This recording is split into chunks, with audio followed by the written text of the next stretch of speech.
I want to welcome Danny Pehar, and he is from Anfield Consulting. Welcome, Danny.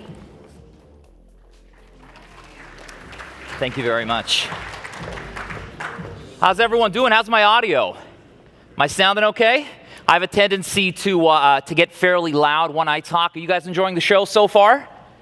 Yeah, very good, excellent. My name's Danny Pehar, and very happy to be here today. I don't have a lot of time with you guys. I'm going to be talking about cybersecurity awareness training, something you guys just heard someone else talk about. Certainly a very hot topic, certainly very important, as we keep hearing more and more that hackers and cyber criminals are hacking people. It's certainly become an incredibly important topic.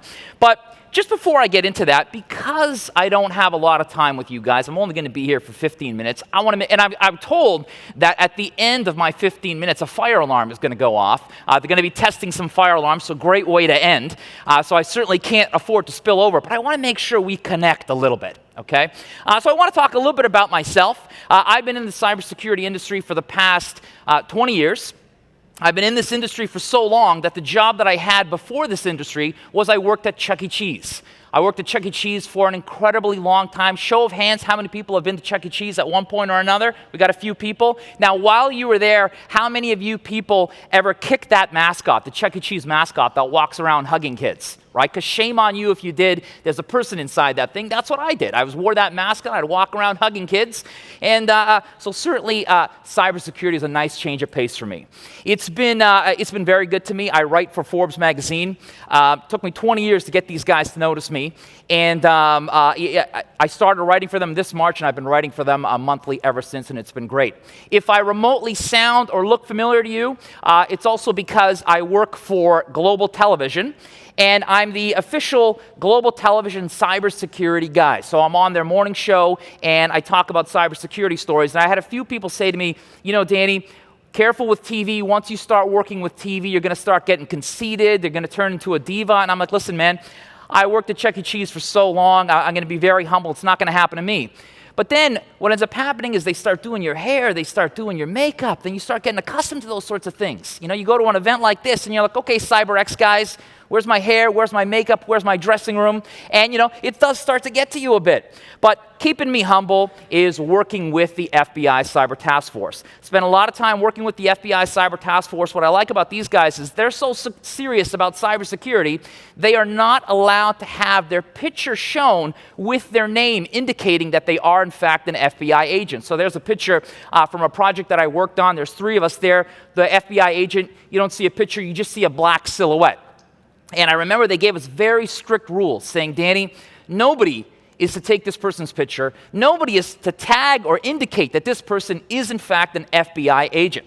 And so imagine my surprise when later that day, I get tagged in a photograph that's put on Facebook by my wife.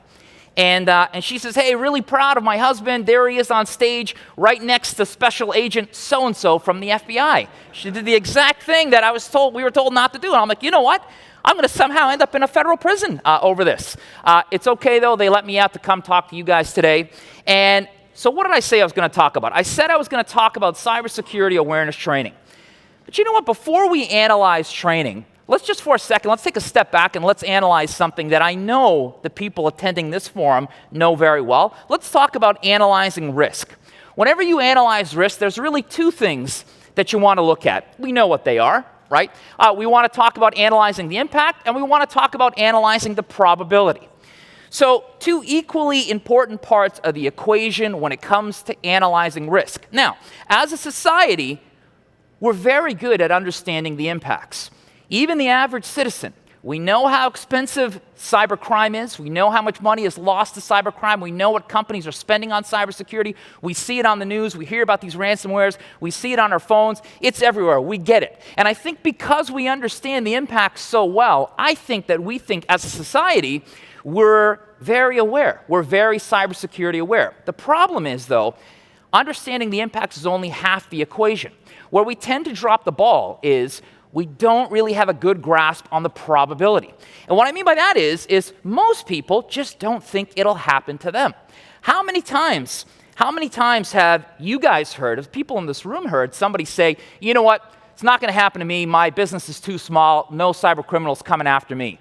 Or, you know what, it's not going to happen to me. My business is big. I work for a big company, but I'm too small. I'm too insignificant at that company. Not going to happen. Or maybe even if they do come after me, I've got no money. I've only got debt. What are people going to possibly get? The average citizen is still thinking that the only currency that the bad guys actually want is cash. They haven't evolved enough to realize it's data. They want your data. They don't care if you're broke. They'll take your data and they'll do things with your data.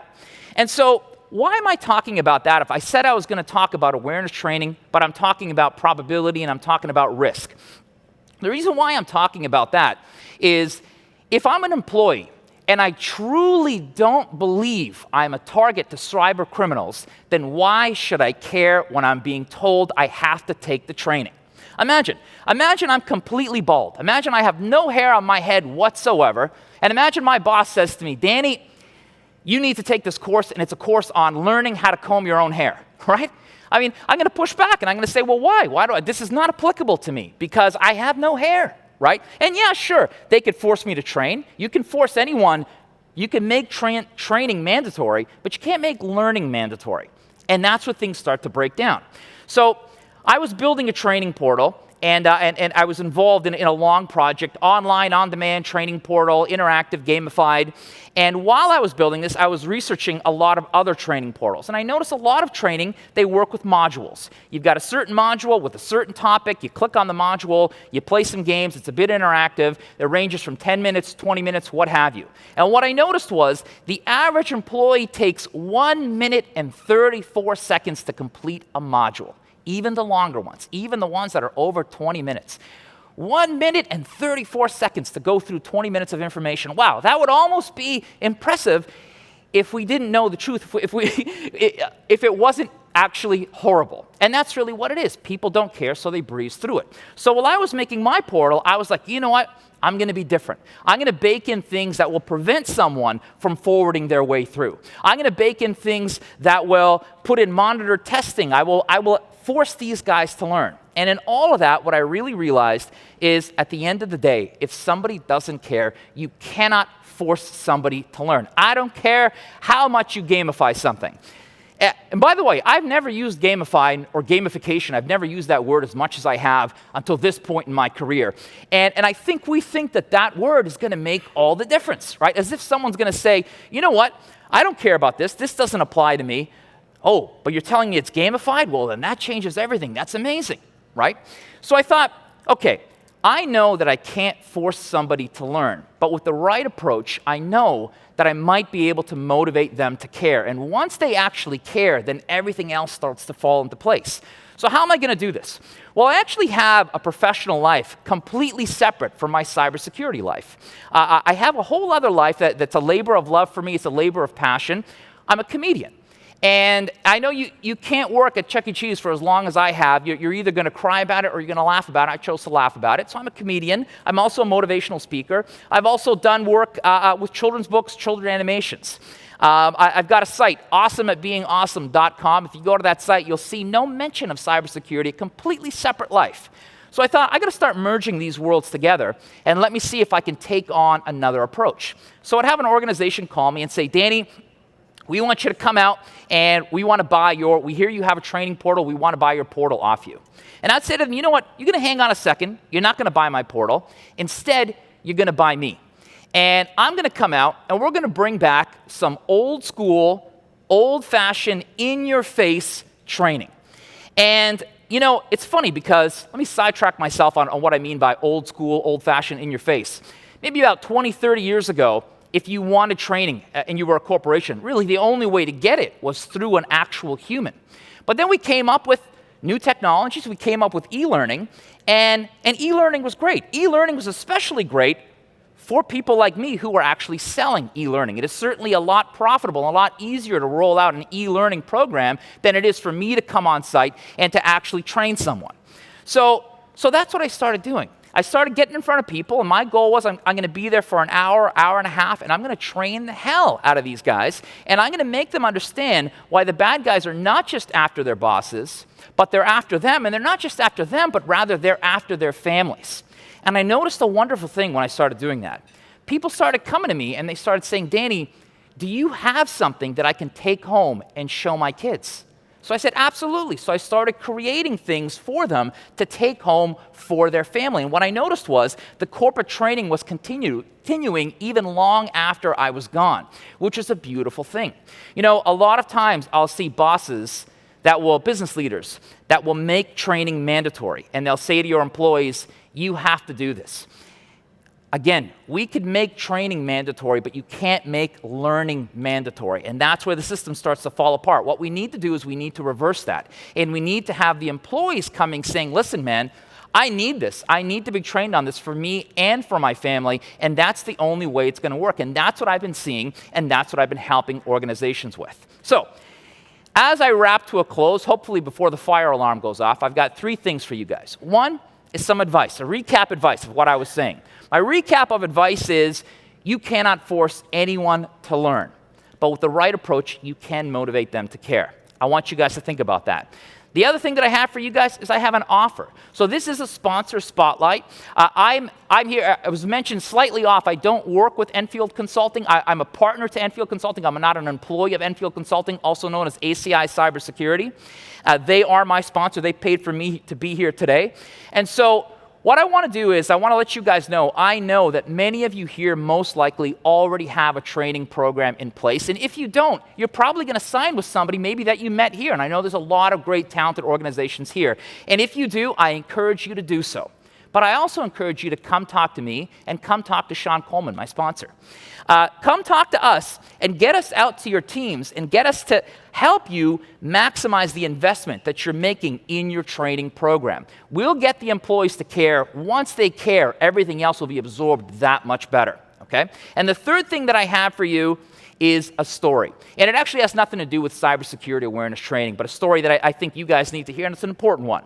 My story is, I know that many of the people in this room, you guys have very, very challenging jobs. You guys have to deal with constant evolving threats. You guys have to deal with constant increased points of vulnerabilities, changing regulations, and you got to do all of this with a shrinking budget.